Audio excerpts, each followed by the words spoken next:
தேமுதிக நிறுவன தலைவரான கேப்டன் விஜயகாந்த் உடல்நலக்குறைவு காரணமாக கடந்த டிசம்பர் 28ஆம் தேதி காலமானார். அவருடைய ஆன்மா சாந்தி அடையணும் அப்படின்னு நினைக்கிறவங்க இந்த வீடியோக்கு ஒரு லைக் கொடுத்துட்டு தொடர்ந்து இந்த வீடியோவை பாருங்க.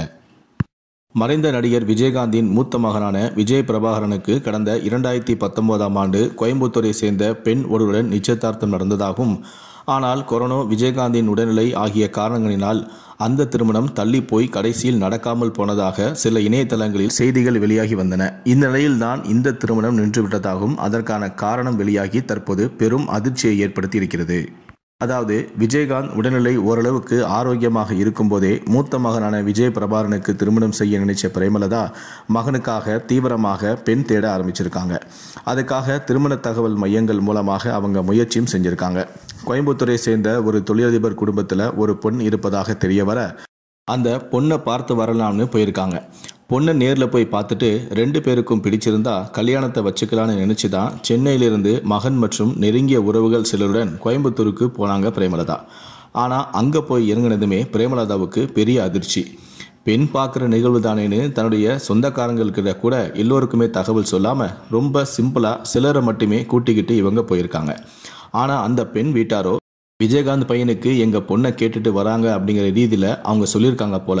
அதனால் கோயம்புத்தூரில் இருந்து அத்தனை மீடியாக்களுமே அங்கே வந்து குவிஞ்சிட்டாங்க.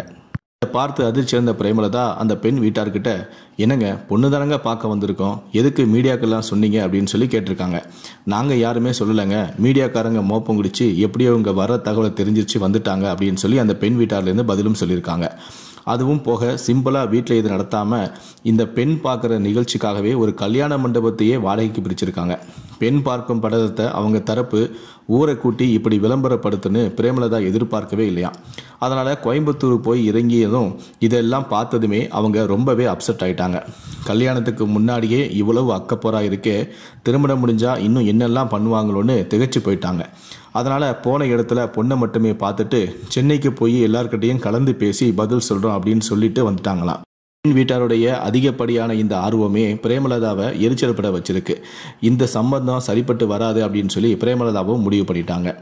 ஆனால் பெண் பார்க்க போன இடத்துல சம்பந்தப்பட்ட பெண்ணும் விஜய் பிரபாகரன் இருவரையுமே சேர்த்து எடுக்கப்பட்ட சில புகைப்படங்கள் சமூக வலைத்தளங்களில் வெளியாகவே இருவருக்குமே நிச்சயதார்த்தம் நடைபெற்றதாக தகவல் பரவி, அதன் தொடர்பாக கொரோனா மற்றும் விஜயகாந்தின் உடல்நிலை காரணமாகவே திருமணம் தள்ளி போனதாகவே செய்திகளும் வெளியாகியிருக்கின்றன. விஜய் பிரபாகரனும் அந்த பொண்ணும் அருகருகே அமர்ந்திருக்க பிரேமலதா அவர்களுக்கு அச்சனை தூவி ஆசீர்வதிப்பது போன்ற புகைப்படங்களும் வெளியாச்சு. இது பற்றி கேட்டபோது, பெண் பார்க்க போன போது விஜய் பிரபாகரன் கிராண்டாக ட்ரெஸ் பண்ணியிருந்தார். அவரை பக்கத்தில் உட்கார சொல்லிட்டு எங்கள் பொண்ணை ஆசீர்வாதம் பண்ணுங்கன்னு பிரேமலதா கிட்ட கேட்டிருக்காங்க. அதனால் அவங்களும் பண்ணாங்க.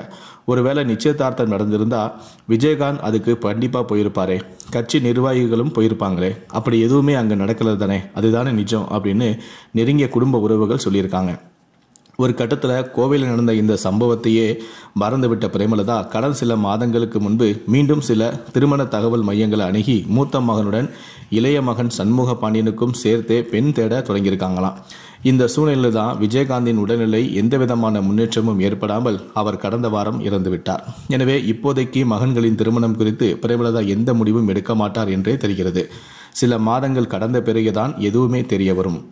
விஜய் பிரபாகரனும் சண்முக பாண்டியனும் இருவருமே அம்மா பிரேமலதாவின் இஷ்டப்படியே அவருடைய தேர்வுப்படியே திருமணம் செய்து கொள்ள தயார் எனவும் சொல்லிவிட்டார்களாம்.